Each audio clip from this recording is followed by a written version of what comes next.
Hello, my name is Brittany Ross. And I'm Samantha Boucher. And we're very thankful for you letting us send this to you through video presentation. So thank you for that. Let's get started. Today we're going to be talking about the self-efficacy theory. So we developed a case study with a client named John. John is 34 years old and enjoys running half marathons. He recently suffered from a meniscus tear and underwent surgery. John is now recovering and is at the beginning of his physiotherapy. He is at a low point due to the fact that he can't run anymore. So how can we help John? John is going through depression right now because he's no longer able to run. He may lose motivation throughout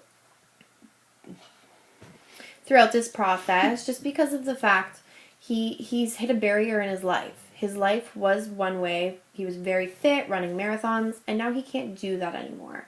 And people hit barriers every day in their lives, and they need help as to how to fix these barriers. John may also fear of risking having another injury to his knee just because he may feel weak, he may feel depressed, he may be scared to do it, so we're going to help him through that. Also note that if someone is going through depression, if there is a barrier in their life, like John's knee injury, it's not good for their health. So we definitely want to make sure that they don't hit these low points and they continue through these barriers and break through these barriers. As healthcare practitioners, that is our job. So how do we do that? We decided to use the self-efficacy theory on John. What is the self-efficacy theory? Well, basically what it is it's your perceived capability of what you can do. It's how much you believe that you can accomplish something and do something. It's very situation specific. So for instance, John is at the point right now where he's injured. He's going through his physiotherapy, and he needs to know if he can continue through this process because he's very depressed. He feels like he can't run another marathon. He's very low. So we want to increase his self-efficacy, increase how much he believes that he can get through this process and get through the healing process and eventually run a marathon again. So how are we going to do that? Basically, you can use past performances. So John has ran marathons before. We can continuously tell him that he can do it again. He's done it before. He's been in such a healthy state. Because of his surgery, he's been out of it for a while, but he has done it, so he can do it again.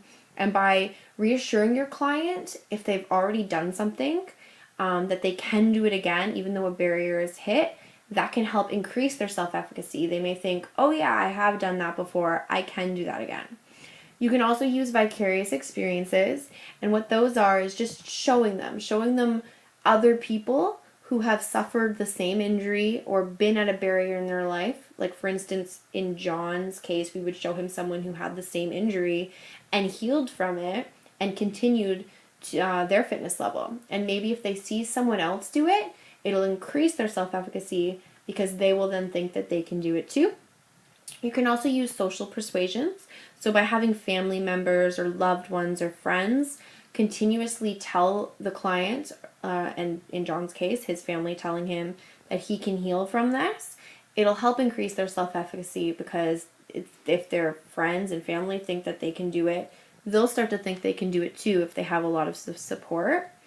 Also, you have to recognize in a situation like this is John is going to be going through a lot of pain in his knee, a lot of unfamiliar feelings. So it's important to let him know what is healthy and what is not healthy, what pain he's supposed to be feeling and what pain he's not supposed to be feeling, what exercises he can and can't do to prevent further injury, just to make him comfortable with exercising again. Because when you have an injury, you're going to fear the unknown that happens to your body. So by letting him know what's okay and what's not, it would help increase his self-efficacy that he can bypass this pain and get through this and continue exercise without the fear of hurting himself or injuring himself again.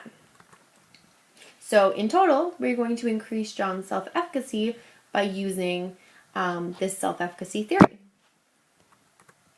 Some of the limitations to this theory is that John will only be able to use this for overcoming and adapting to his physiotherapy.